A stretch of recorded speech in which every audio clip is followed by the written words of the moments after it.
আর এক অংশ খালি রাখেন, আর এক অংশ পানি দিয়ে ভরতেন। আর আমরা 4 ব্যাগ পুরো খাবার দিয়ে খাই, শেষকালে পানি গেছে তো একটু দেবে না, খাওয়ার জায়গা নেই। গেছে ডাক্তারের কাছে, ডাক্তার এখন নিচে নুইতে পারি না, মুখ পর্যন্ত ব্যথা হয়ে গেছে। ডাক্তার একটু হাঁটারেন, একটা ট্যাবলেট দেই, এই যে খাইলে আপনার হজম শক্তি বাইরে দেবে। তবে যদি ট্যাবলেট খাওয়ার জায়গায় থাকতে তাই মিষ্টি লেগে রেখে আসতাম। এটা শূন্য না, আপনি বেশি খাইবেন তো আপনার বেশি অসুবিধা। এত কম খাওয়া যেই জাতিকে শিখাইলেন, যেই জাতি রমজানের একটা মাস পুরো দিনের বেলায় না খাইয়ে থাকাকে আল্লাহ উপর থাকা ফরজ করলেন, সেই জাতি রাষ্ট্রের সম্পদ চুরি করে খায়, এর মতো না হওয়ার কি হতে পারে? কি করে বলে কত লাগে? সেই দিন চেয়ার মানিতে দাঁড়িয়েছে, ভাইরার কাছ থেকে টাকা নিয়ে বইয়ের গরু গাছের টাকা বাইনা ছাগল বেঁচে গেলেন। 6 মাস পরে 10 তলা বিল্ডিং এর ফাউন্ডেশন আছে না? কি ব্যবসা করো তোমরা? অথচ আমি আপনাদেরকে বলি, আজ আমাদেরকে এই কথাগুলো জানা দরকার। যখন 1948 সালে 47 বিশ্বযুদ্ধ হলো, অগস্টে শেষ। 1948 সালে জার্মান থেকে কিছু ইহুদি হিটলার বাঁচাইয়ে রাখলো। ইহুদিরা কত খারাপ এটা বুঝছে, যেন আমাদের বাবার গালি না দেওয়া, যেন বোঝো যে আমি কেন বাঁচলাম। এই জন্য কয়েকটা ইহুদি বাঁচাইয়ে রাখলাম। এই ইহুদিদেরকে পুনর্বাসিত করা হলো মধ্যপ্রাচ্যে, ফিলিস্তিনে। 1948 সালে 7 মে তারা একটি নতুন রাষ্ট্র করবে বলে পরিকল্পনা করল। ওই রাষ্ট্রের প্রধান ছিল ইহুদি এক লিডার, নাম ছিল ডেভিড বেন গুরিয়ান। তাকে সাংবাদিকরা প্রশ্ন করলো, আপনি রাষ্ট্র চালাইবেন কোন নিয়মে? সে বলল যে আমি রাষ্ট্র চালাবো মুহাম্মদুর রাসূলুল্লাহর মতো করে। মানে মুহাম্মদুর রাসূলুল্লাহ যেদিন ওফাত হয়ে যাবেন সেই দিন তিনি রাষ্ট্রপ্রধান ছিলেন। তার ঘরের মধ্যে মাত্র 7টা দিনার ছিল। কয়টা দিনার? 7,000, 700, 7 লাখ। কয়টা দিনার? 7টা দিনার। মানে একটা দিনার বর্তমানে হয়তো বা 230-40 টাকা করে। নবীজি আয়েশার কাছে যখন জানলেন 7টা দিনার, করলেন আমি ওফাত হওয়ার আগে এই 7 দিনার গরিবের মধ্যে বন্টন করে দেন। ঘরের মধ্যে 3 ছাঁচ খাবার পাওয়া গেল, গম পাওয়া গেল। 3 ছা মানে হলো 9 কেজি গম।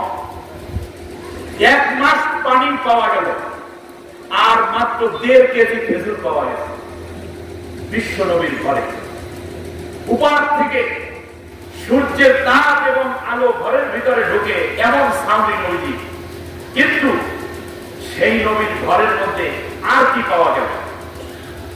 রাষ্ট্রকে শত্রুমুক্ত রাখার জন্য, দেশের স্বাধীনতা সার্বভৌমত্ব রক্ষা করার জন্য, মুসলমানদের মাথা উঁচু করে দাঁড়িয়ে থাকার জন্য, শত্রুদের মোকাবেলা করার জন্য আল্লাহর নবী কি করেছেন? তার 9টা ছিল তলোয়ার।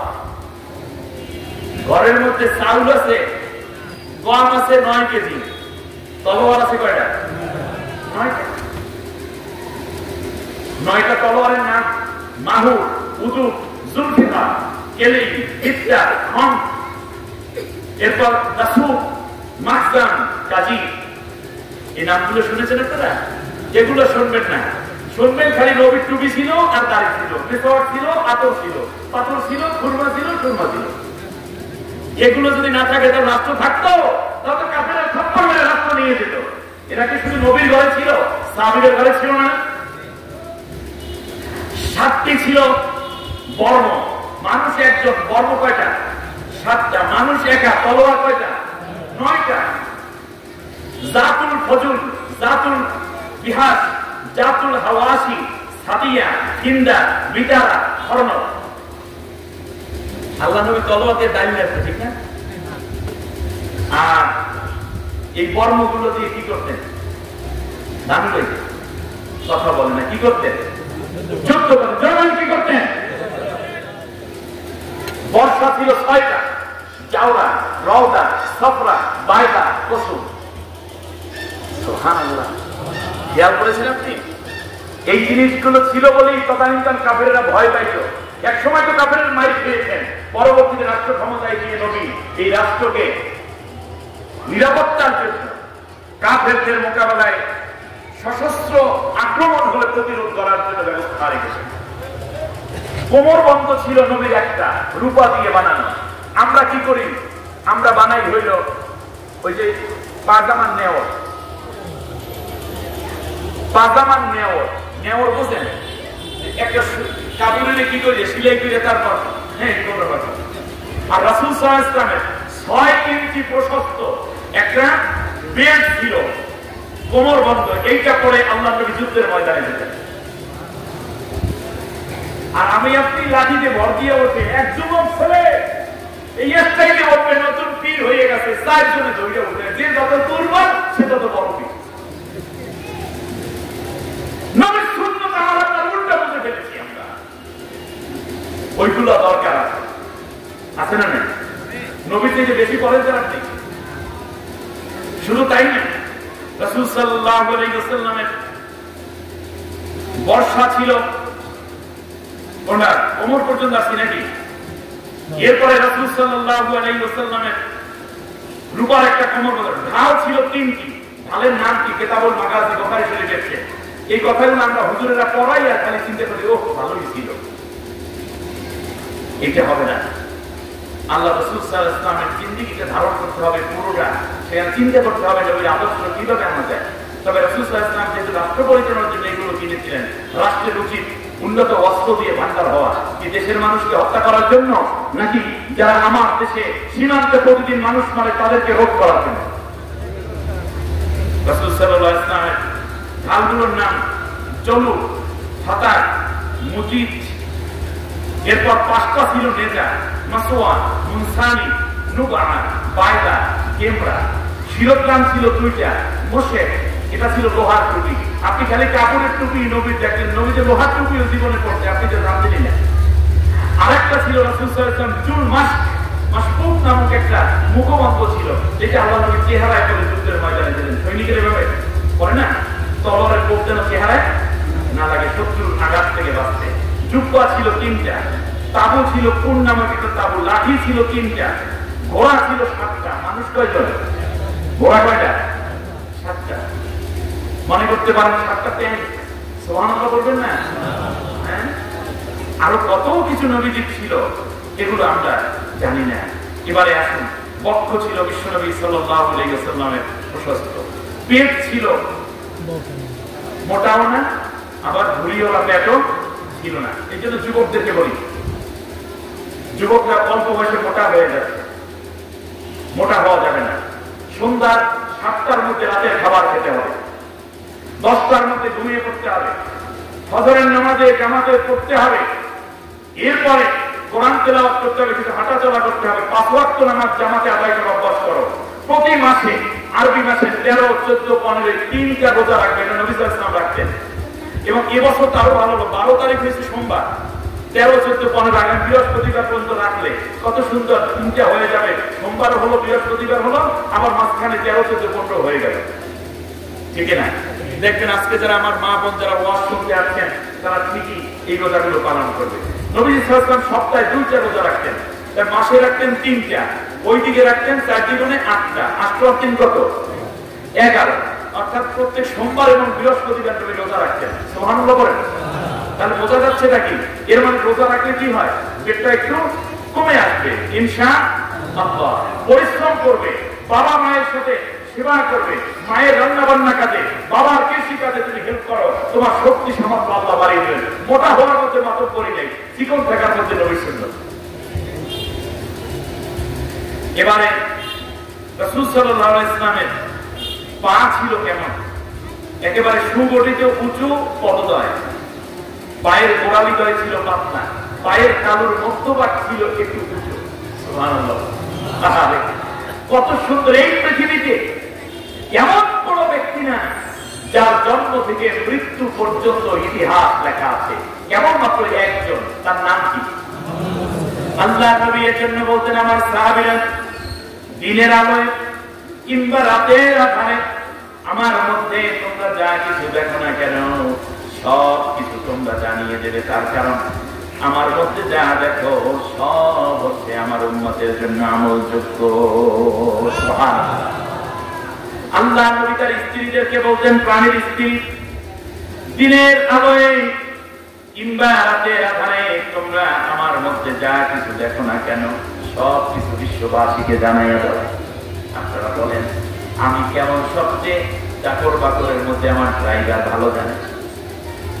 আমি যে কত সত্যবাদী, আমি নামাজ ঠিক মতো পড়ি কিনা, দান সাদাকা ঠিক মতো করি কিনা, এমনকি আমার ফ্যামিলি স্ট্যাটাস কিরকম অনেকটা ড্রাইভাররা কিন্তু জানা থাকে। বলেন তো কোনো এমপি কি বলতে পারবে এলাকাবাসী, এই আমার ড্রাইভার আমার মধ্যে যা দেখো এই মাইক দিলাম তোমাকে, তুমি জানাইব? সব পাবে? স্ত্রী সবচেয়ে বেশি জানে। স্ত্রীও এই জন্য স্ত্রীর নামে জায়গা ধরে সব ভিন্ন করে লিখে দিয়ে কয়েছে তোমাকে আমি যে আকাম করি এগুলো জানাই না। তো ঠিক না বলে?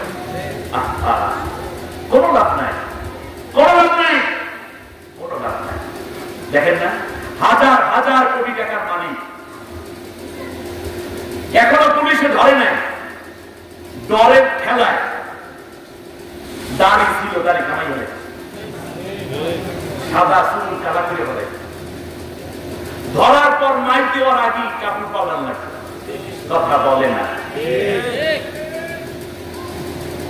আর এক বেটা তো দেশের মধ্যে কলা পাতায় শুয়ে বলতেছে আমি কি বিদেশে আসছি দেশে যাওয়ার জন্য। কি বলে? সব বেরোবে। আমি আবারও বলি, আপনাদেরকে খুব ভালোবাসি। যারাই এই অত্যাচারী দলের সাথে আছেন, সিঙ্গারা খাওয়া নেতা, ওই মধু খাওয়া নেতা নেত্রীর দিকে তাকান, তাদের অবস্থা ওই আমরা তো এগিয়ে যায় আছেন, লিস্ট কিন্তু চলে যাবে।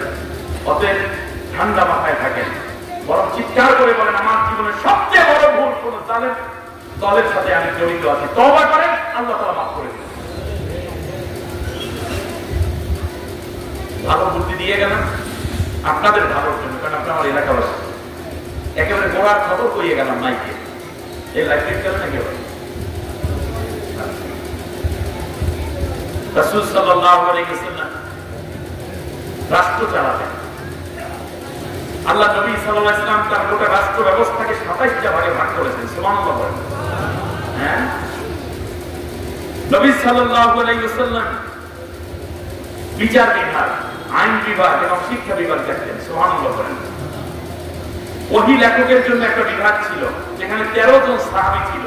পত্র লিখন অনুবাদক বিভাগ ছিল, অভ্যর্থনা বিভাগ ছিল 2 জন সাহাবী, দাওয়াত ও শিক্ষা বিভাগ, বিভিন্ন জাতি ও গোত্রের মধ্যে যোগাযোগ বিভাগ নবী তৈরি করেছেন। সুবহানাল্লাহ বলেন না। প্রতিরক্ষা বিভাগ ছিল। রাসূল সাল্লাল্লাহু আলাইহি ওয়াসাল্লাম এখান থেকে নিরাপত্তা বিভাগ, জল্লাদ বিভাগ, বিচার বিভাগ, হিসাব রক্ষণ বিভাগ, যাকাত বিভাগ, এগুলো লাগে কি যে মনুষ্যের করতে নাকি কিয়াম করতে, খানকা চালাইতে, কি করতে লাগে বলেন দেখি? তাহলে রাসূল সাল্লাল্লাহু আলাইহি ওয়াসাল্লাম কি শুধুমাত্র মসজিদের ইমাম ছিলেন, রাষ্ট্রের নেতাও ছিলেন? রাইট। এরপর রাসূল সাল্লাল্লাহু আলাইহি ওয়াসাল্লাম জনস্বাস্থ্য বিভাগের মধ্যে চিকিৎসক নিয়োগ দিয়েছিলেন। শিক্ষা বিভাগ ছিল, পরিসংখ্যান বিভাগ ছিল, কৃষি ও বন বিভাগ ছিল, সিটি কর্পোরেশন বিভাগ ছিল। সুবহানাল্লাহ করবেন না। স্থানীয় সরকার বিভাগ ছিল 22টি এবং প্রাদেশিক গভর্নর ছিল 22 জন। আল্লাহু আকবার। এবারে আমি আপনাদেরকে অন্য একটা জগতে নিয়ে যাব, যেই জগতের কথা কোনো হুজুরে খুব কম কয়। সেটা জামালউদ্দিন বলে, আপনাদের ভাই বলি, আপনাদের কারো নাতি তুল্য আমি, কারো বা চাচা, কারো মামাও হতে পারি, আমি কারো ছোট ভাই তুল্য। কাগজ কলম থাকলে লিখতে হবে। সবকিছু ছাপিয়ে আমি আপনাদেরকে অত্যন্ত আমানতদারিতার সাথে রাসূল সাল্লাল্লাহু আলাইহি ওয়াসাল্লামকে বিশ্লেষণ করার জন্য আমি আপনাদেরকে আহ্বান করছি। সবাই রেডি তো? আলহামদুলিল্লাহ। রাসূল সাল্লাল্লাহু আলাইহি ওয়াসাল্লামের জীবনীটাকে আমরা স্বাভাবিকভাবে 2টা ভাগে প্রথমে ভাগ করি। আপনি যদি বড় কোনো বিল্ডিং বুঝতে চান, আপনি কি একসাথে বিল্ডিং বোঝেন নাকি একেবারে গ্রাউন্ড ফ্লোরে যান, তারপর দোতলায় ওঠেন, রুমগুলো দেখেন, তারপর আবার সিঁড়ি দেখেন, রান্নাঘর দেখেন, এরপরে ড্রয়িং রুম দেখেন, ডাইনিং রুম দেখেন, বেডরুম দেখেন, এইভাবে দেখেন না নাকি? রাসূল সাল্লাল্লাহু আলাইহি ওয়াসাল্লাম বিশাল কিছু, কিন্তু দেখতে হবে একটু একটু করে, তাহলে আপনি ধারণ ক্ষমতাটা বেড়ে যাবে এবং নবীকে ভালো আপনি মনে রাখতে পারবেন। এবার রাসূল সাল্লাল্লাহু আলাইহি ওয়াসাল্লামকে সামনে আনি। রাসূল সাল্লাল্লাহু আলাইহি ওয়াসাল্লামের নবুয়ত প্রাপ্তি, নবীর কত বছর বয়সে? 40 বছর বয়সে। আমি দুইটা ভাগে ভাগ করলাম। একটা হচ্ছে নবুয়ত প্রকাশিত হওয়ার থেকে নিয়ে ওফাত পর্যন্ত একটা স্টেজ, আর জন্ম থেকে নিয়ে রাসূল সাল্লাল্লাহু আলাইহি ওয়াসাল্লামের নবুয়ত পাওয়া পর্যন্ত একটা স্টেজ। আমরা যখনই রাসূল সাল্লাল্লাহু আলাইহি ওয়াসাল্লামের জীবনী আলোচনা করি, বাংলাদেশ সহ তাম বিশ্বের বেশিরভাগ বক্তা ভাইয়েরাই রাসূল সাল্লাল্লাহু আলাইহি ওয়াসাল্লামের জন্ম, হালিমার ঘরে, এরপরে চাচায় কত ভালোবাসতো ইত্যাদি ইত্যাদি বলে বলে আর রাসূল মুহাম্মদ এই পর্যন্ত যেতে পারে। আমরা আজকে জানতেছি নবী মুহাম্মদ, আমরা কি মুহাম্মদ বিন আব্দুল্লাহকে আজকে আলোচনা করব নাকি মুহাম্মদুর রাসূলুল্লাহকে আলোচনা করব? নবুয়ত পাওয়ার আগ পর্যন্ত তার পরিচয় ছিল মুহাম্মদ বিন আব্দুল্লাহ। ভালো করে বুঝুন, নির্মোহ কথা শুনুন। এই সেমিনারটা আমি হয়তো অনেক হলরুমের মধ্যে করে ফেলতে পারতাম, কিন্তু সেমিনারের মতোই হয়ে যাচ্ছে। আপনারা বুঝতে পারছেন আশা করছি। কেউ উঠবেন না, একান্ত জরুরত ছাড়া কেউ উঠবেন না। এটা নবীর শানে খুব আদব নয়। আমার আপনার নবী আদম আলাইহিস সালাম যখন মাটি এবং পানিতে, তখন থেকেই তিনি রাসূল। কিন্তু এই রিসালাত প্রকাশিত হয়েছে যেই দিন কোরআন নাযিল হয়েছে। এটা বোঝার জন্য আমি আরেকটু প্রশ্ন করি, যেই দিন কোরআন নাযিল হয়নি ততদিন আল্লাহর নবী নিজে কি আরবের লোকের কাছে নিজেকে নবী বলে প্রকাশ করেছে? ততদিন কি তিনি রাসূল বলে দাবি করেছেন? ততদিন কি তিনি কালেমার দাওয়াত দিয়েছেন? ততদিন কি তিনি নামাজের আহ্বান করেছেন? পর্দার কথা বলেছেন? না। আবু জেহেল, আবু লাহাব, উতবা, সাইবারা কি তারে মেরেছে? মারেনি। তাহলে বোঝা যাচ্ছে যে রাসূল সাল্লাল্লাহু আলাইহি ওয়াসাল্লামের নবুয়ত প্রকাশিত হওয়ার পরই মূল ঘটনাটা ঘটেছে। তিনি নবী, কারণ এই পৃথিবীতে রাসূল হঠাৎ করে একদিনে হন না। রাসূল হন আল্লাহর টার্গেটে। বলেন কার টার্গেটে? রাসূল বানান কে? রাসূলরা ভোটে হয় না মনোনয়নে হয়? কি নির্বাচিত না মনোনীত? নবীগণ কার মনোনীত? আল্লাহর মনোনীত। আর আমাদেরকে বলছেন শুধু নবীরে মানব। মনোনয়ন দিলেন কে? আল্লাহর মনোনীত নবীকে মানতে আমাদের কোনো অসুবিধা আছে? নাই। এখন আমরা মানি, বলতে পারি যে আমাদের নবীকে মানি। মানি কোথায়? দাড়িতে, টুপিতে, পাঞ্জাবিতে, মেসওয়াকে, বিলাগুলোকে, মিষ্টি খাওয়ায়, কিংবা সুরমা, খুরমা, আতরে, পাথরে। এটা তো আমরা মানি, কিন্তু এই মানাটা তো মানার জন্য প্রস্তুতি। খুব ভালো করে বুঝেন, যদি কেউ পুলিশ হতে চায়, দায়িত্ব পালন করতে চায়, তাহলে তার কিছু প্রস্তুতি আছে না নেই? পুলিশের কি প্রস্তুতি বলেন তো দেখি? সে বুট পরবে, বুট জুতা পরবে না, তার আগে মোজা পরবে, তারপর পুলিশের নির্ধারিত ড্রেসটা পরবে, তারপরে মাথায় একটা পুলিশি টুপি আছে না, এইটা পরবে, হাতের মধ্যে লাঠি নিবে, আর এক হাতের মধ্যে কাঁধে কি নিবে? রাইফেল নিবে। এইটা হলো পুলিশের প্রস্তুতি। এইটা কি পুলিশি দায়িত্ব নাকি দায়িত্ব পালনের জন্য প্রস্তুতি? খুব কান খাড়া করে শুনতে হবে। এইটা কি পুলিশের কাজ নাকি পুলিশের কাজের করার জন্য পূর্ব প্রস্তুতি?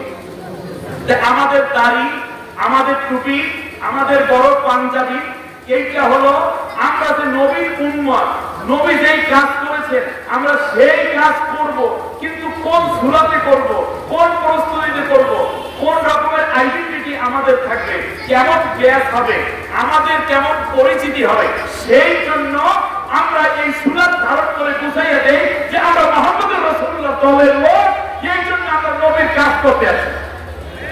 কিন্তু আমরা এই দাড়িটা কি কাজ মনে করে ফেলেছি, টুপিটা কি কাজ মনে করে ফেলেছি, বড় পাঞ্জাবিটা কি কাজ মনে করে ফেলেছি। এটা কাজ নয়, বড় কাজ করার দায়িত্ব নেওয়ার প্রমাণ বহন করা। আপনাদেরকে একটা উদাহরণ দিই, তাহলে আপনারা বুঝবেন। যেমন কোন এলাকায় ডাকাতি শুরু হয়ে গেছে, চুরি বেশি হয়, তখন থানার ওসি সাহেব একটা গাড়ি পাঠাইল রাত্রে টহল দেওয়ার জন্য 10 জন পুলিশ সহ একজন দারোগা। ওনারা সুন্দর করে বুট জুতা পরেছে, মাথায় ক্যাপ পরেছে, এরা পুলিশের ড্রেস পরেছে, কোট পরেছে, কাঁধে রাইফেল রয়েছে, হাতে লাগিয়েছে, বুকের মধ্যে একটা করে বাসা।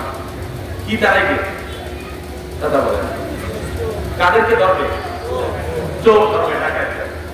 তো বাড়ির কাছেই ডাকাতি হচ্ছে, রাস্তা দিয়ে পুলিশের গাড়ি যায়, বাড়ির ভেতরে আওয়াজ, কান্নার আওয়াজ, ডাকাত ডাকাত, আমাদেরকে বাঁচান বাঁচান, দৌড়াইয়া কোটাছি থার থার, এই বাড়িতে ডাকাতি হয় তাড়াতাড়ি। তখন ওইগুলো বাসিতে ভুদেয় আর বন্ধুকে চাপ মারতে আসে, আর গাড়ি চালাইয়া চলে যাইতেছে। এইটা কি পুলিশ না টোলা পুলিশ? এরকম পুলিশ যদি হয় তাহলে আপনারা তাকে পুলিশ বলবেন না টোলা পুলিশ বলবেন? মানুষ সন্দেহ করে যে এইটার সাথে মনে ডাকাইতের কানেকশন আছে। কি ঠিক না বলেন? ঠিক তেমনি আল্লাহ নবী সাল্লাল্লাহু আলাইহি ওয়াসাল্লাম আসলেন অন্যায় উৎপাদন করার জন্য। আপনি দাঁড়িয়ে রাখলেন নবীর মতো, কিন্তু আপনিও বামা দিয়ে ঘুষ খাওয়া শুরু করছেন। 1 লাখ টাকা ঘুষ চাইছে, ওযু কইরে আসছে, মনে করেন আমাদের থানার না, কোন থানার ওসি অথবা ওই যে কি অফিসার থাকে না, ভূমি অফিসার থাকে না, এইরকম, অথবা এসিলেন, এইরকম যারাই এখন বলতে চাই না তাদের দিয়ে দেন, আমি ওযু করছি, জামা শুরু হয়ে দিই। কথা বোঝেন নাই? ঘুষের 1 লাখ টাকা দিয়ে দাও, তাড়াতাড়ি জামা শুরু হয়ে যাবে, দেরি করো। এইরকম বদমাশ টাইপের লোক আমাদের জাতির মধ্যে আছে না? আল্লাহ তাদেরকে হেদায়েত দান করুন।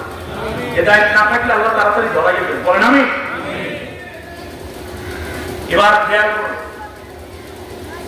আপনি আমি দাড়ি রাখলাম, টুপি রাখলাম, টুপি পরলাম, বড় পাঞ্জাবি পরলাম, কিন্তু দেখা গেল সমাজের মধ্যে অন্যায় হচ্ছে, আপনি অন্যায়ের একটাও প্রতিবাদ করছেন না, বরং অন্যায়কে প্রশ্রয় দিচ্ছেন। নবীজি সাল্লাল্লাহু আলাইহি ওয়াসাল্লামের আনিত রাষ্ট্র ব্যবস্থা সমাজে কায়েম নাই, আপনি এটা কায়েমের জন্য কাজ করেন না, বরং নবী বিরোধী যেই দল ও গোষ্ঠী আছে আপনি তাদেরকে সাহায্য করেন, চালাইয়ে দেন। আমরা আছি, সুদ আছে, নবী কি সুদ কোনদিন পারমিট করেছেন? ঘুষ আছে, নবী কি কোনদিন ঘুষ খেয়েছেন না ঘুষ দিয়েছেন? নবীর যুদ্ধ ছিল ঘুষের বিরুদ্ধে, আপনি উম্মত হইয়া দাড়িওয়ালা হইয়া ঘুষ খাইতেছেন, আর দাড়িওয়ালা হইয়া ঘুষ দিতেছেন। স্যার, আপনি যে পীরের মুরিদ, আমিও সেই পীরের মুরিদ, একটু কমাইয়ে দিন। দাড়ি রেখে দাও চলিয়াতে করতেছেন, দাড়ি রেখে মাপে কম দিচ্ছেন, টুপি পরে আপনি তেল ভেজাল তেল বিক্রি করতেছেন। আপনার মাথার মধ্যে টুপি, একসাথে নামাজ পড়ি আইলাম, এরপরে আপনি তেলের মধ্যে ভেজাল নিচ্ছেন, পকেটের মধ্যে ভালো টুপি পাইতে টুপি দুইটাও আলাদা আলাদা, এইগুলো নামাজের টুপি আর এইগুলো তেল গাছের টুপি। তেল যখন বেশি তখন এইটা মাথায় দিয়ে দেয়, নামাজ পড়ার সময় এইটা দিয়ে দোকানে রেখে দেয়, এই পকেটে গেলে বাইর করে এই দিয়ে নামাজ পড়ি, কারণ তেলের মধ্যে ভেজাল দেওয়া যায়, নামাজের মধ্যে ভেজাল হওয়া ঠিক না। কি চিন্তা করেন? আপনার জীবনের সবই তো উল্টো পাল্টা, আপনি ঠোলা উন্মতের মতো হয়ে গেছেন। আল্লাহ রাসূল সাল্লাল্লাহু আলাইহি ওয়াসাল্লাম তো এমন ছিলেন না। তাহলে এবারে আপনি আসেন, রাসূল আকরাম সাল্লাল্লাহু আলাইহি ওয়াসাল্লাম জীবনে একটি মিথ্যা কথা বলেন নাই। আপনার নেতার নামে বই লেখাইছে, এই আমাদের তাকান দেখুন, দেখি তো কত বুদ্ধি আছে আপনাদের। নেতার নামে বই লেখা, সেই বই টেলিভিশনে পাঠ করে, সেই বই পাঠ্য বইতে অংশগ্রহণ করানো হলো। আপনারা বলেন তো দেখি, সেই বই পড়ছে যারা, এই আন্দোলন করছে তো তারা। আচ্ছা, একটা হিসাব করি তো দেখি, 18 বছর একটানা ক্ষমতায়, যেই ছেলেটা ক্লাস 1-এ পড়তো 18 বছর আগে, তার বয়স কত? 5 বছর। 5 বছরের ক্লাস মানে ভর্তি হয়েছে না বাচ্চারা? আর এখানে আছে 18, 18 আর 5 কত? 23। আচ্ছা, এই 23 বছরে কি পড়ছে? উন্নয়ন, ডিজিটাল, স্মার্ট, উপরে ছবি, ডাইনে ছবি, বামে মূর্তি, এরপর বই পুস্তক, 21শে ফেব্রুয়ারি, এই মাস সেই মাস, প্রত্যাবর্তন, জন্মদিন, মৃত্যুদিন, অসুখের দিন, সর্দির দিন, জ্বরের দিন, মাথা ব্যথার দিন, এগুলোই তো পালন করছে নাকি? এত কিছু করতে করতে এই পোলাপান্ডে 18 বছর পর্যন্ত এই জিনিসই তো দেখালো। 18 আর 5 যোগ করলে 22। আচ্ছা, 23 বলেন তো দেখি, এই বছর যে আন্দোলনটা করলো তাদের বয়স কত হবে? যাতে আমার গান মনে পড়ে, সারা জীবন পড়লা লেখলা পড়লা কিন্তু মানুষ হইলে না। কি পড়লো এরা? এর মানে আপনারা যা পড়িয়েছেন আপনাদের কাজ সেরকম ছিল না। আপনারা বানাতে চেয়েছেন, আপনাদের আমল ছিল উল্টা। এই জাতির তরুণ প্রজন্মতা বুঝিয়ে ফেলেছে। কিন্তু আমার আপনার নবী এরকম নন। আল্লাহর নবী, বিশ্বনবী সাল্লাল্লাহু আলাইহি ওয়াসাল্লাম এমন এক নেতা যার গোটা জিন্দেগীর সব কিছু লিখিত আছে এবং প্রকাশিত আছে হাদিসে। সুবহানাল্লাহ। ইতিহাস আপনি এমন কোন নেতার নাম বলতে পারবেন না যিনি জন্ম থেকে মৃত্যু পর্যন্ত একটা মিথ্যা কথা বলেন না। আমার আপনার নবী মুহাম্মদ সাল্লাল্লাহু আলাইহি ওয়াসাল্লাম জন্ম থেকে মৃত্যু পর্যন্ত একটা মিথ্যা কথাও বলেন না। সুবহানাল্লাহ বলেন। আল্লাহু আকবার। কেন তিনি বিশ্ব নবী, কেন তিনি বিশ্ব নেতা আমাদের বোঝা দরকার। আমরা নবীকে নিয়ে গবেষণাই করি। আমার ভাইয়েরা, বিশ্ব নবী সাল্লাল্লাহু আলাইহি ওয়াসাল্লামের জিন্দেগিটাকে আমি দুইটা ভাগে ভাগ করলাম না।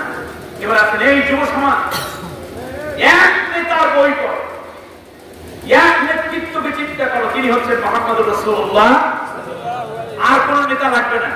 তিনি যে নেতা, এই কথা বলতে আপনার কি কষ্ট লাগে? আচ্ছা, একটু আগে আমরা দুরূদ পড়ছি, সেখানে বলছি আল্লাহুম্মা সাল্লি আলা সাইয়্যিদিনা। সাইয়্যিদিনা অর্থ কি বলতে পারেন? না, সাইয়্যিদ অর্থ নেতা, সাইয়্যিদিনা মানে আমাদের নেতা। দুরূদের মধ্যে কাকে নেতা মানলাম? রাসূল। আচ্ছা, নামাজ পড়েন না আপনারা? নামাজের মধ্যে যখন আত্তাহিয়াতু পড়েন, তারপরে আখিরি বৈঠকে দুরূদ পড়েন না? সেখানে আপনি কি পড়েন বলেন? আল্লাহুম্মা সাল্লি আলা সাইয়্যিদিনা মুহাম্মদ ওয়া আলা আলি মুহাম্মদ কামা সাল্লাইতা আলা ইব্রাহিম। এভাবেই তো পড়ি না? তাহলে আপনি নামাজের মধ্যে নেতা মানতেছেন কাকে? মুহাম্মদ সাল্লাল্লাহু আলাইহি ওয়াসাল্লাম। সুবহানাল্লাহ বলেন। নামাজের বাইরে এসে অন্য নেতা এবং অন্যকে নেতা মেনে অমুক নেতার চরিত্র ফুলের মতো পবিত্র, নামাজ একত্র মত খায় বাসর, কি দরকার আছে নেতা? কারণ নামাজের মধ্যে আমরা নেতা মানছি কাকে? রাসূল। নামাজের বাইরে এসে অন্য নেতা মানলে আপনার নামাজ কবুল হবে না, এটা মুনাফিকি। এই নেতা কি যেন তেন নেতা? এমনকি কিয়ামতের ময়দানে আপনি কবরের মধ্যে রাখার পরে এই নেতা সম্বন্ধে জিজ্ঞাসিত হবে, মা রব্বুকা মা দীনুকা। এর পরের কোশ্চেনটা কি? অন্যকে নেতা মানলে মুহাম্মদ সাল্লাল্লাহু আলাইহি ওয়াসাল্লাম নেতা, এটা আপনি বলতে পারবেন না। অতএব নবীকে নেতা মানতে হবে দুনিয়ার জীবনে। তিনি কি শুধু নামাজের নেতা ছিলেন, দাড়ির নেতা ছিলেন, নাকি তিনি রাষ্ট্র নেতাও ছিলেন? আমাদের রাষ্ট্রটা কি আল্লাহ নবীর আদর্শ অনুযায়ী চলে? তাহলে এবার আমরা শপথ নেব, যেহেতু নবীর উম্মত আমরা, এই জন্য উম্মতেরাই তো নবীর অনুসরণ করে। এই জন্য আজকে শপথ নিতে হবে আমাদের রাষ্ট্র, আমাদের অর্থনীতি, আমাদের সমাজনীতি, আমাদের শিক্ষা, আমাদের পাঠ্যপুস্তক, আমাদের দোকানদারি, আমাদের ব্যবসা বাণিজ্য, বিবাহ শাদী সবকিছু হবে নবী যেভাবে করেছেন সেইভাবে। এবারে আসি কিয়ামতের ময়দানে আল্লাহ রাব্বুল আলামিন কি করবেন সেই কথা আল্লাহ তাআলা সূরা বনী ইসরাঈলের 73 নম্বর আয়াতে বলেছেন।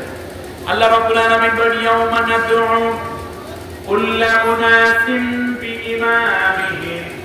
কিয়ামতের ময়দানে মানুষদেরকে একা একা আমি ডাকবো না, বরং তার নেতাকে সামনে রেখে রেখে অনুসারীদেরকে ডাকবো। সুবহানাল্লাহ। সামনে যাবে কে? নেতা, অনুসারীরা যাবে পিছনে। 1 সেকেন্ডের জন্য, 5 সেকেন্ডের জন্য চোখ বন্ধ করেন। আপনি কোন নেতার ছবি টানাই রাখেন, আপনি কাকে নেতা মানেন, ওই নেতা সামনে যাবে। আর যারা রাসূল সাল্লাল্লাহু আলাইহি ওয়াসাল্লামকে নেতা মানে, রাসূল সাল্লাল্লাহু আলাইহি ওয়াসাল্লাম সামনে সামনে যাবেন, তারা পিছনে পিছনে যাবে। আপনি কার পিছনে যেতে চান? সবাই রাজি? কে কে রাজি? একটু হাত উঁচু করে রাজি কি দেখান না। আল্লাহু আকবার। আমার নেতা তোমার নেতা, রাসূল তোমার আদর্শ। আল্লাহ তাআলা আমাদেরকে নবীর সঙ্গী হওয়ার তৌফিক দেন। এখন আপনি অন্য নেতা যদি মানেন, তাদের অবস্থা কি হবে তাও আল্লাহ কোরআনে বলে দিয়েছেন। সূরা হুদের 93 নম্বর আয়াত কোরআনের মধ্যে খুলে দেখেন, আল্লাহ তাআলা বলছেন, আল্লাহ রাব্বুল আলামিন মান ইয়াকুতুমু কওমাহু ইয়াওমাল কিয়ামাতি ফাআওরাদাহুমুন নার ওয়া বিইসাল বিরদুল মাওরুদ। আল্লাহু আকবার। আমার নবীকে বাদ দিয়ে তোমরা যদি অন্য কাউকে নেতা মানো, তাহলে মনে রাখবা আমি আল্লাহ রাব্বুল আলামিন কিয়ামতের দিন ওই নেতা সহ সবগুলোকে আমি জাহান্নামের মধ্যে ফেলে দেব। নাউজুবিল্লাহ বলবেন না? আল্লাহ রাব্বুল আলামিন বলেন, শোনো, শুধু এটাই নয়, বরং আরো করুণ পরিণতি তোমাদের জন্য। সেটা হলো এই যে ওই নেতা আর কর্মীরা জাহান্নামের মধ্যে বসে কি করবে, সেই কথাও আল্লাহ কোরআনে বলে রেখেছে। إذ يتحاجون في النار فيقول الضعفاء للذين استكبروا إنا كنا لكم تبعا فهل أنتم مغنون عنا نصيبا من النار। সূরা নাম, সূরা মুমিন আয়াত নম্বর 47 এবং 48, 49, 40 নম্বর সূরা, 24 নম্বর পারা। আমার কথা না, আল্লাহর কথা। কথাটা কার? বিশ্বাস হয়? অর্ধেক অর্ধেক, 99%, 100 কিনা বলেন? অতএব আল্লাহ তাআলা বলছেন, এই নেতা আর কর্মীদেরকে যখন জাহান্নামে ফেলা হবে, তখন নেতা আর কর্মী ঝগড়া করবে। ঝগড়া করে কি বলবে? বলবে যে ফায়াকুলুদ দুআফা, অনুসারীরা বলবে, কর্মীরা বলবে যে দুনিয়ার বুকে তোমাদের পিছনে দৌড়েছি, এই দৌড়াইয়া দৌড়াইয়া আজকে নবীর পিছে আর জায়গা পাইলাম না। এইবার আমাদের কিছু আযাব তোমরা ভাগ করে নাও।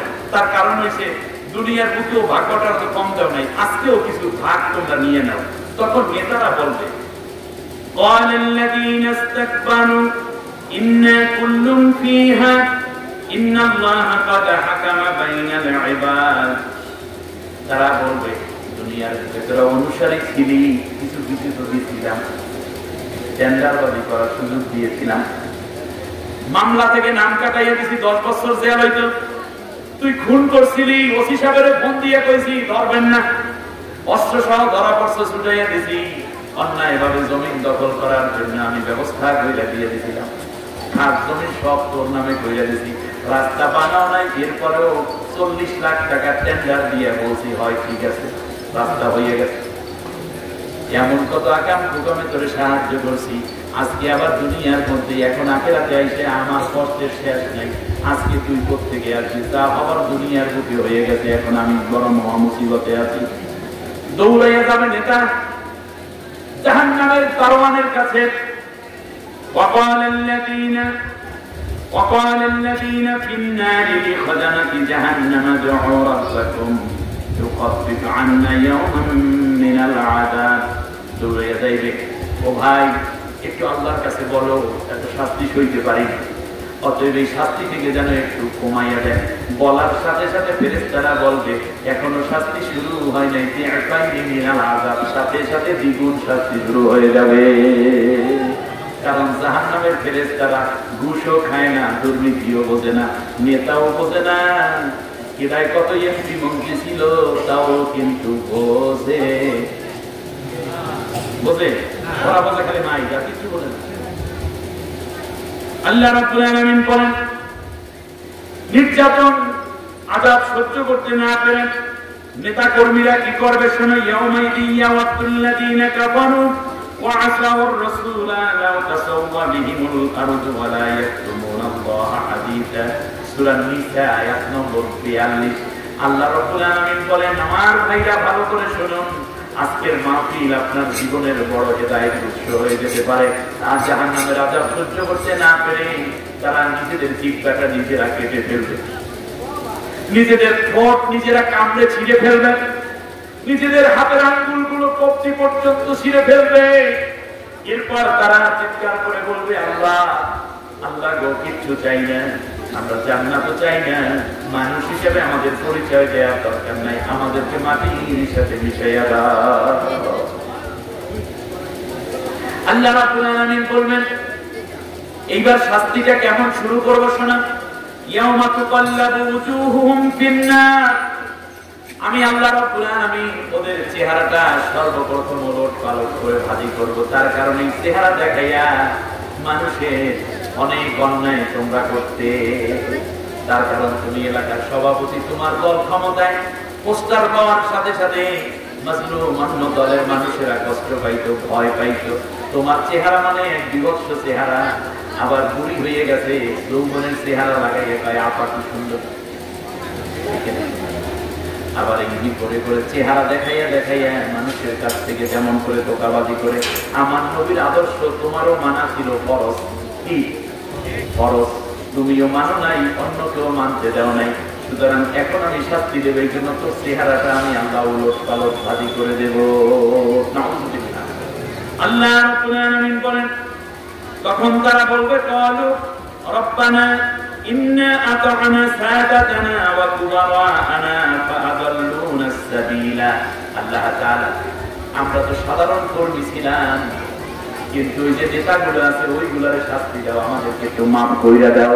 আল্লাহ রাব্বুল আলামিন বলবেন, ওই যে প্রাইমারি স্কুল ময়দানে মাওলানা জামালউদ্দিন কোরআনের আয়াত তেলাওয়াত করে করে তোমাদেরকে শুনাইছিল, এমনি অনেক মাওলানা সাহেব আমরা কত সুন্দর করে বুঝাইয়া বুঝাইয়া বলতে, জীবনের সব ক্ষেত্রে মানতে হবে আমার নবীকে, যেহেতু আমার নবীকে বাদ দিয়ে অন্য নেতা বানাইছো কিংবা নিজে নেতা হয়েছো, অতএব তোমাকে আমি আকল দিয়েছিলাম, বুদ্ধি দিয়েছিলাম, কেন তুমি এমন দল করলা যে এই দলের মানুষগুলো বিশ্বনবী মুহাম্মদুর রাসূলুল্লাহকে নেতা মানে না,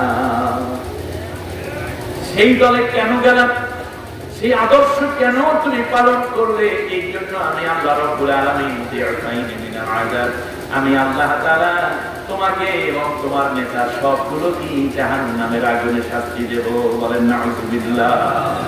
আল্লাহ রাব্বুল আলামিন বলেন, শোনো, এমনি অবস্থা যখন হয়ে যাবে, এই মানুষটাকে আমি আল্লাহ কোনদিন হেদায়েত দেই না।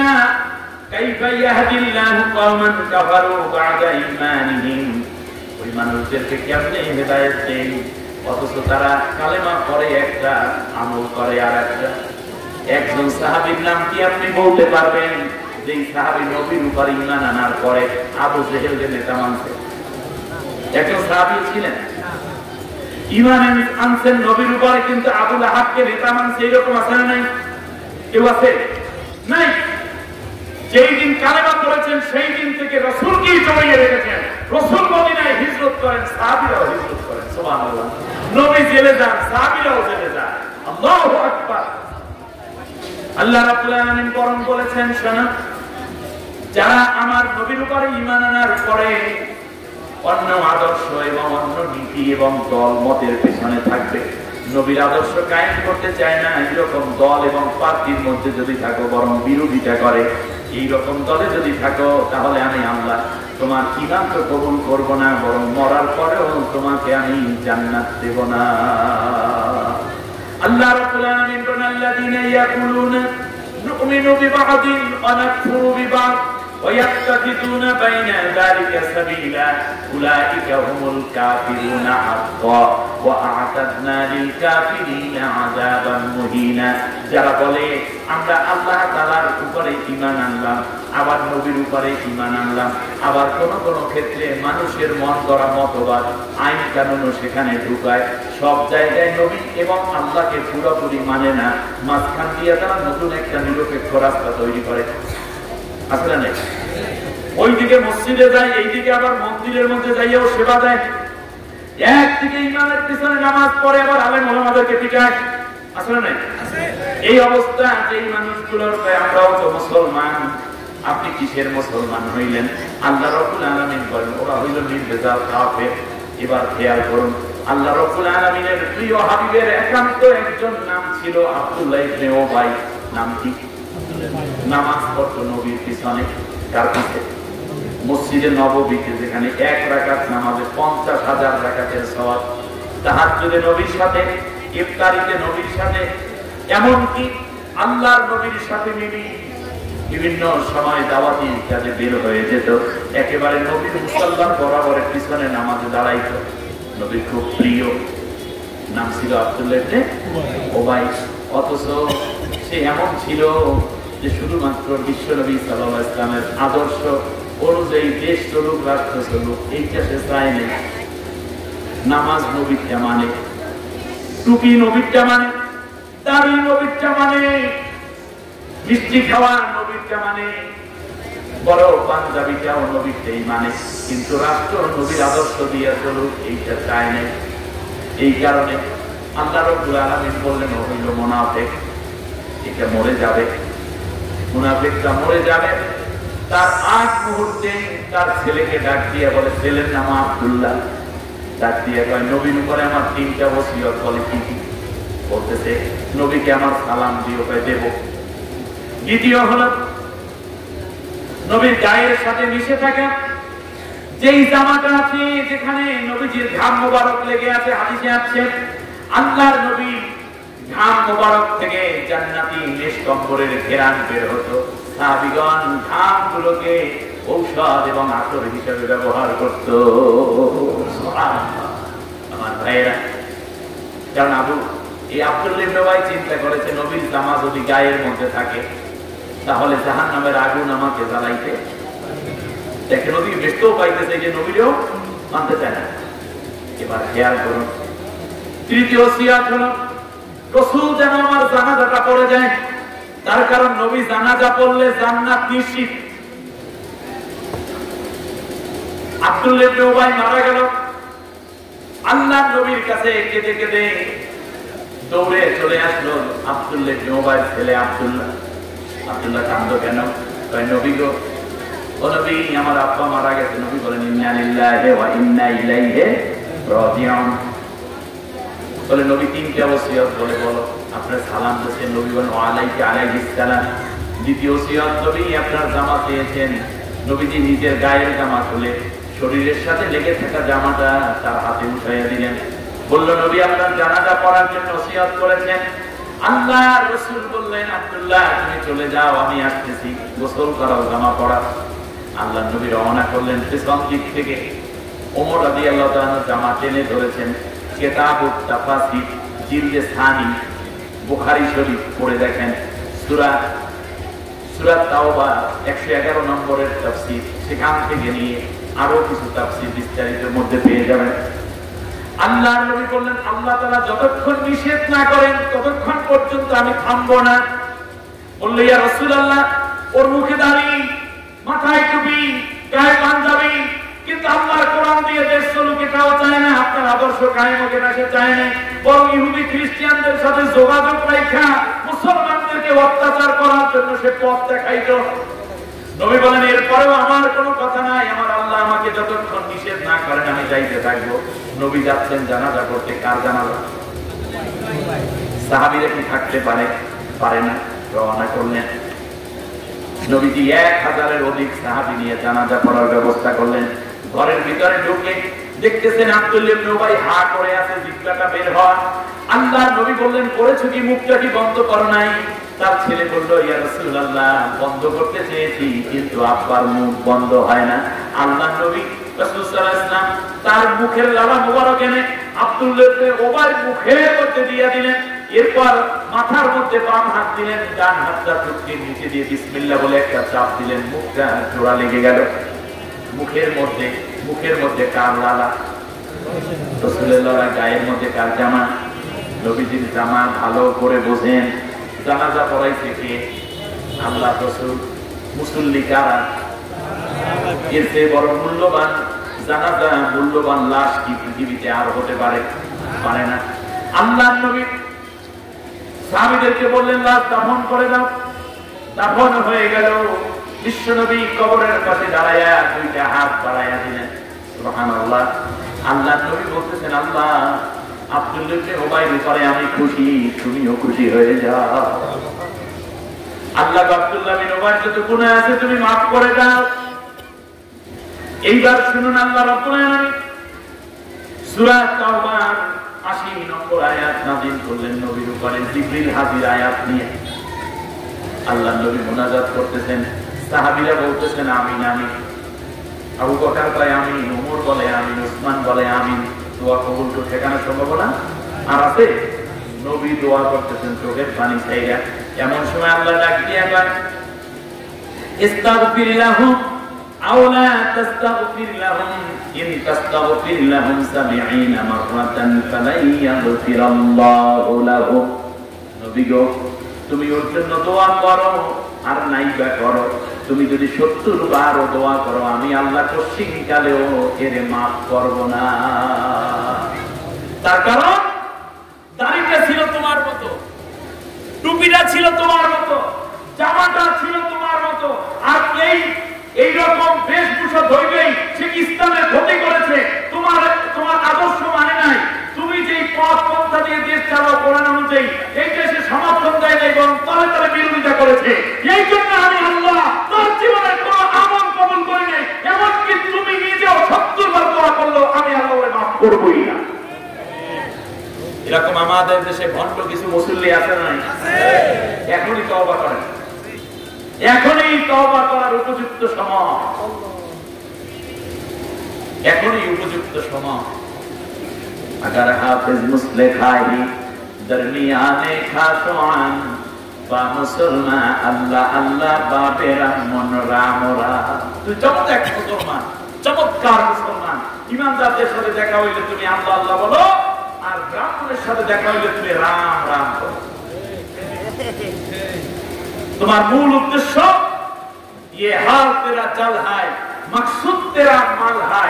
তুমি যে বেশভূষা ধরছো এইটা একটা ভণ্ডামি। তোমার উদ্দেশ্য হলো ক্ষমতায় যাইয়া নরক কামাইয়া লাখকে অন্ধকার দিয়া সরল প্রাণ নবীর উম্মত এবং আমার বান্দাদেরকে ভুল ভাল বুঝাইয়া তোমার ক্ষমতার মস্তদে বসে বসে অত্যাচার করবে, জালিম শাসক হবে।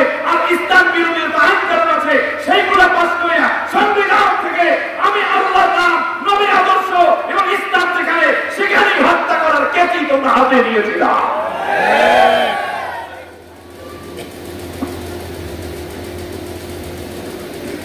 কেমন মুসলমান ফিরে আসে, সময় আছে, কবরে কোনো নেতা যাবে না। আরে যাইবে না তো, দেখি থাকে না, যেমনি পালাইয়ে দিয়ে সম্পর্ক তোরা মর মর আমি চলে গেলাম। আল্লাহ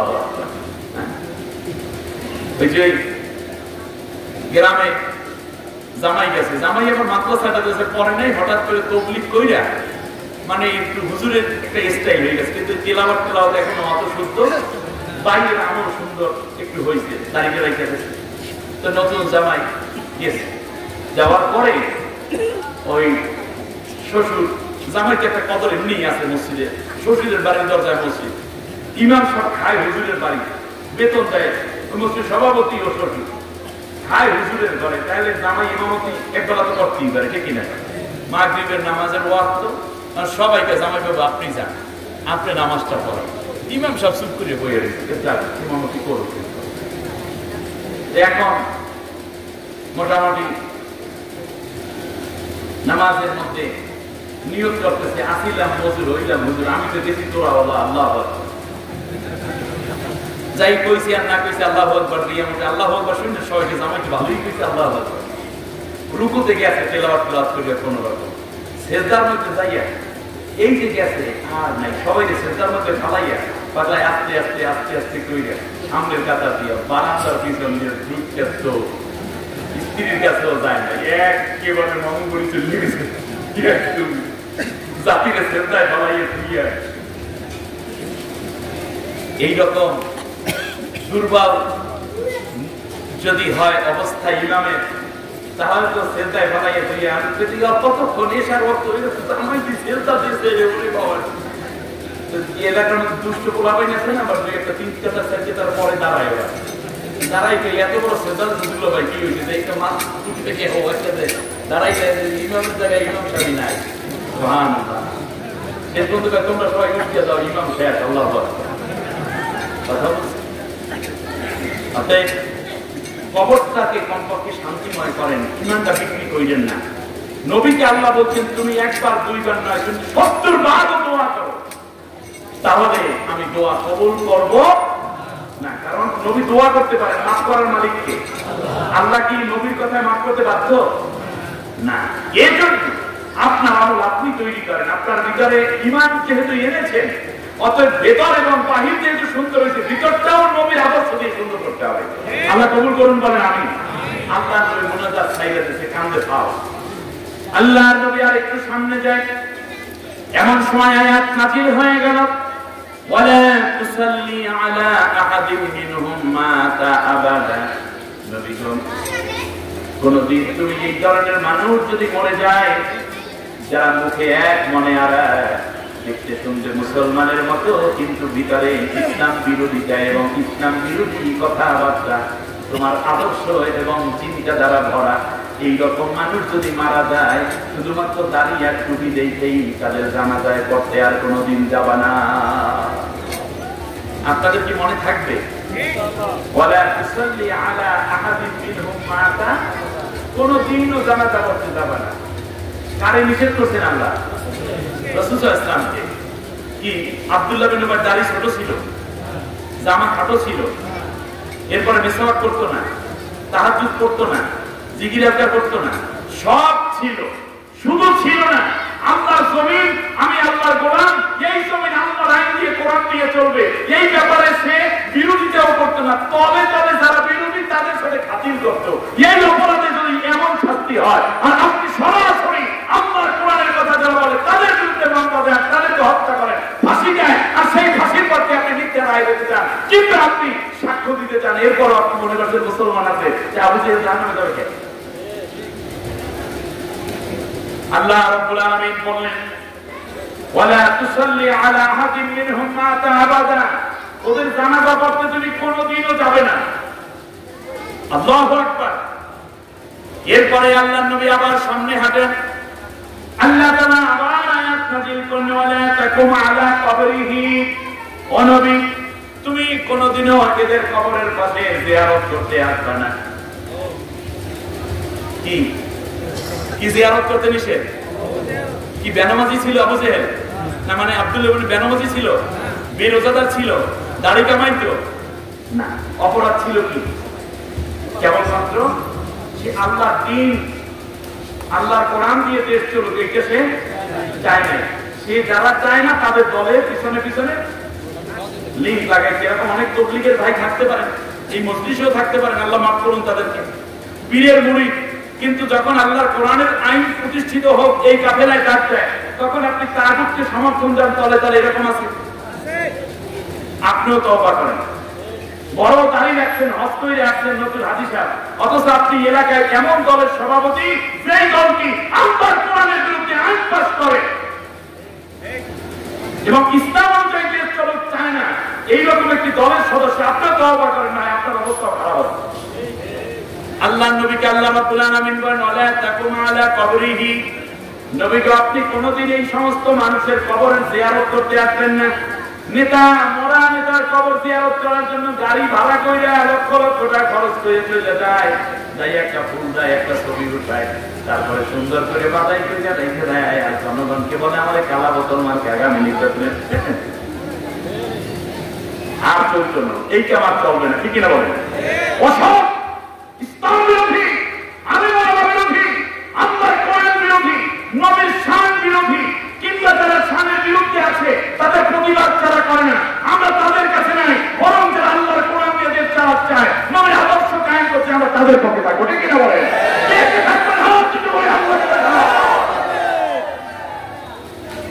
আল্লাহ তুমি কবুল করে না, হাত উঁচু করে রাখেন, বলেন আমি, সবাই বলেন আমি। আর কোরআনের আলো, কোরআন আছে যেখানে, কোরআন নাই সেখানে, কোরআন আছে যেই দলে, কোরআন নাই সে দলে, ওখানে আছে শয়তানি, আমরা যাব না। মুনাফিকের কবরে আল্লাহর কসম,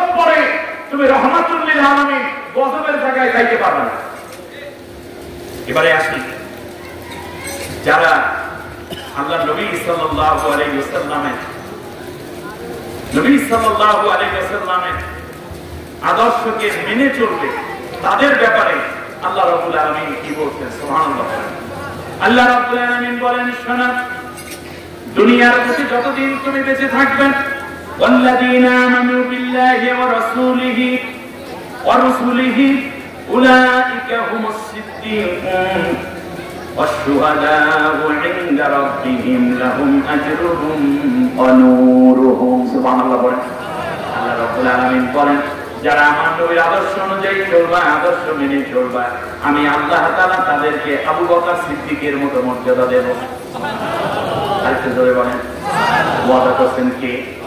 আপনার নাম আব্দুর রহিম, ঘরটা ভাঙ্গা, কিংবা আপনি ভ্যান চালান অথবা রিক্সা চালান, অটো চালান, কিংবা আপনার ঘরটা দোতলা হতে পারে, অথবা আপনি পান বিক্রি করে খেতে পারেন, ছোট্ট একটা ফলের দোকান, কিংবা সকালবেলা মাছ কিনে আনেন ওই হাতিরহাট কিংবা আউলিয়াপুর নদীর কিনার থেকে, ওই মাছগুলোরে কাদের মধ্যে, মাথার মধ্যে বহন করে এনে 10 দিনে বাজারে একটু বসেন, দিন শেষে 500 টাকা লাভ হয়, তা দিয়ে 2 কেজি চাল আর কিছু সদাইপাতি নিয়ে বাড়িতে যান, আলহামদুলিল্লাহ বলে আল্লাহ শুকরিয়া আদায় করেন, ঈশা নামাজটা পড়ে ঘুমাইয়া যান, আপনি গরিব মানুষ। কিংবা আপনি এমন এক নারী যার স্বামী নাই, আপনি বিধবা হতে পারেন, 3টা ইয়াতীম বাচ্চা নিয়ে বড় কষ্টের মধ্যে আছেন, হতে পারো তুমি কলেজ স্কুলে ইউনিভার্সিটির স্টুডেন্ট, হতে পারো তুমি প্রাইমারিতে পড়ো, হতে পারেন আপনি বড় দোকানদার কিংবা ছোট দোকানদার, হতে পারেন পুলিশ, র্যাব, গোয়েন্দা, ডিবিডিএসপি, হতে পারেন সেনা নৌবিমান বাহিনী, আপনি হতে পারেন এইরকম কিংবা ওসি অথবা ডিসি, হতে পারেন এমপি, মন্ত্রী, মেম্বার, চেয়ারম্যান, উপজেলা চেয়ারম্যান, ভাইস চেয়ারম্যান, যাই হন না কেন, আল্লাহ রাব্বুল আলামিন বলেন, তুমি সাধারণ কৃষক হও, তাতেও কিছু যায় আসে না। তুমি যদি আমার রাসূলের অনুসরণ করো, একটা হইল অনুসরণ আর একটা অনুকরণ। আমরা অনুসরণটা করতে চাই, অনুকরণটা আছে বাহিরে, এখন অনুসরণটা কাজে প্রমাণ দিতে হবে, ঠিক কিনা বলেন? যদি এইটা তুমি করে নিতে পারো, তাহলে আবু বকরকে যেমন সম্মানিত করে আমি সিদ্দিক উপাধি দিয়েছিলাম, আমি আল্লাহ তোমার নাম রফিক মিয়া রাখতে পারি, জব্বার মিয়া রাখতে পারে, তোমার বাবা রাখতে পারে তোমার নাম সোহাগ হোসাইন, তোমার নাম ফাতেমা, তোমার নাম জহুরা, তোমার নাম খালেদা, যাই হও না কেন নামের পার্থক্য হইতে পারে, আমি আল্লাহ রাব্বুল আলামিন বললাম আবু বকর সিদ্দিকের যত মর্যাদা, আমি আল্লাহ রাব্বুল আলামিন তোমাকে কেমন মর্যাদাবান বানিয়ে দেব। শুধু তাই নয়, আমি আল্লাহ রাব্বুল আলামিন তোমার জীবন যদি শহীদ নাও হয়, তারপরেও আমি আল্লাহ হামজা রাদিয়াল্লাহু তাআলা আনহু, আব্বা খুবাইব, বেলাল, আর এমনি করে জলিলুল কদর সাহাবীদের মধ্য থেকে যারা শহীদ হয়ে গেছেন, তাদের মর্যাদা সমস্ত নিয়ামত এবং সওয়াব দিয়ে আমি তোমারে ধন্য করে দেব। আল্লাহ রাব্বুল আলামিন বলেন, শুধু একাই নয়, কবর জগৎ বড় অন্ধকার, আর এমন অন্ধকার যে অন্ধকার কেবল ইমানের আলো ছাড়া কোনো আলো খুঁজে পাওয়া যাবে না। আমার বান্দারা রে, ভালো করে বুঝে নে, সেই অন্ধকারের মধ্যে আমি আল্লাহ রাব্বুল আলামিন তোমাকে আমার নূর দিয়ে আলোকিত করে দেব। কবরে, হাসরে, মিজানে, পুলসিরাতে আমি আল্লাহ ইনদা রাব্বিহিম লাহুম আজরুহুম ওয়া নূরুহুম, আমি আল্লাহ নিজেই তোমাকে আমার নূর দিয়ে আলোকিত পথ দেখাইয়া দেব।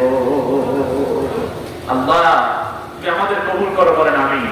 ওয়াদা করেছেন কে? সূরার নাম সূরা আল হাদীদ, আয়াত নম্বর 19। এই নূর দিয়ে তোমরা কি করবা শোনো। ইয়াউমা তারাল মুমিনিনা ওয়াল মুমিনাতি ইয়াসআ নূরুহুম বাইনা আইদিহিম ওয়া বিআইমানিহিম। শোনো কি হবে, এই নূর তোমার ডান দিকে এবং বাম দিকে চমকাইতে থাকবে।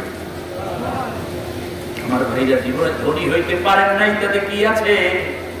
আপনি আল্লাহর নবীর অনুসারী হয়ে যান, সিরতে, সূরাতে, আমলে, আখলাকে। নবী মিথ্যা বলে নাই, আমিও মিথ্যা বলবো না। নবী জিনা ব্যভিচার করে নাই, আমিও করব না। নবী আমানতের খেয়ানত করে নাই, আমিও আমানতের খেয়ানত করব না। আল্লাহর নবী কোনদিন মিথ্যা সাক্ষ্য দেয় নাই, আমিও মিথ্যা সাক্ষ্য দেব না।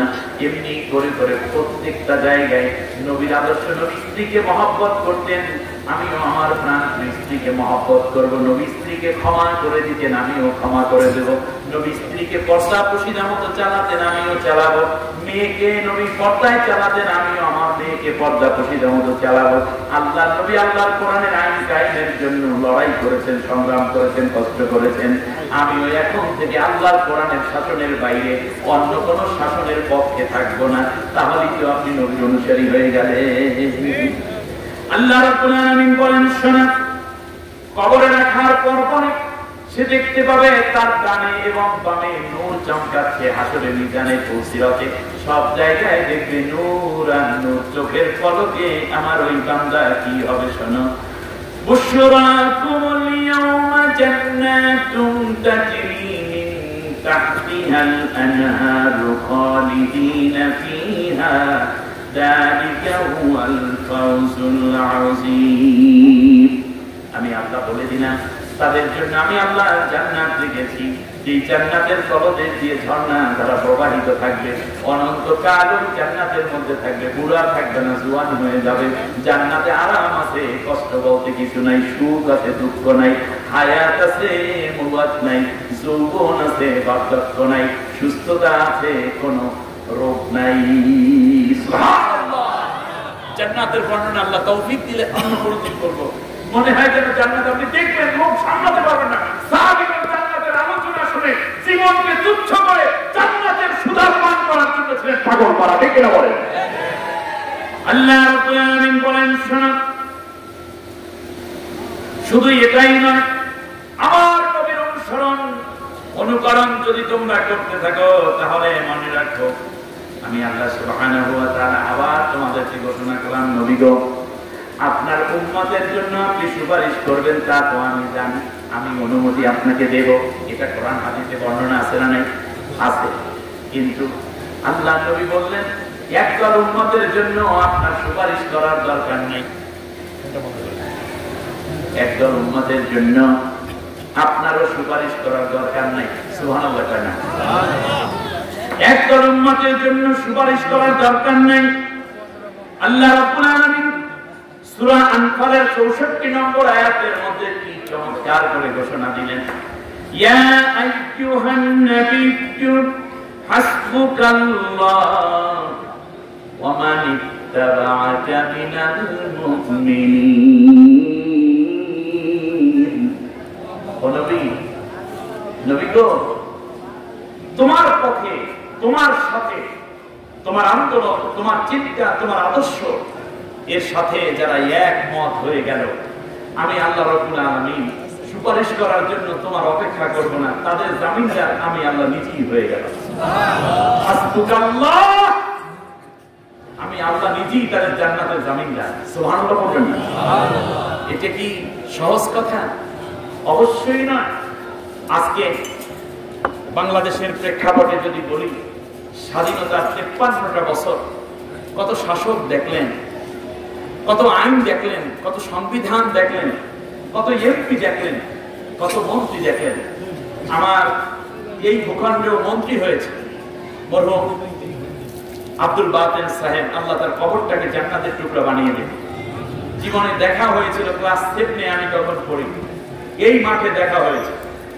একই সাথে বসলাম, তার একটু শ্বাস কাটছিল, ঠিক না? এখানে আপনারা যারা মুরব্বী তারা তো মনে থাকে, শ্বাসকরণের একটু অ্যাজমা রোগ ছিল, যে দেখলাম তিনি ইনহেলার নিলেন।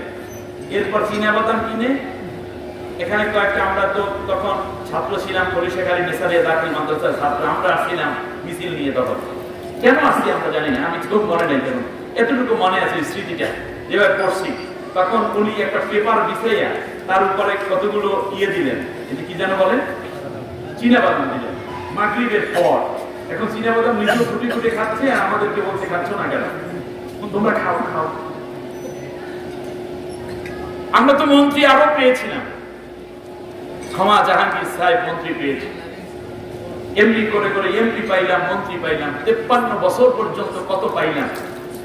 আপনারা বলেন, এই 53 বছরে চুরি বন্ধ হয়েছে না বাড়ছে? দেখছেন কি অবস্থা?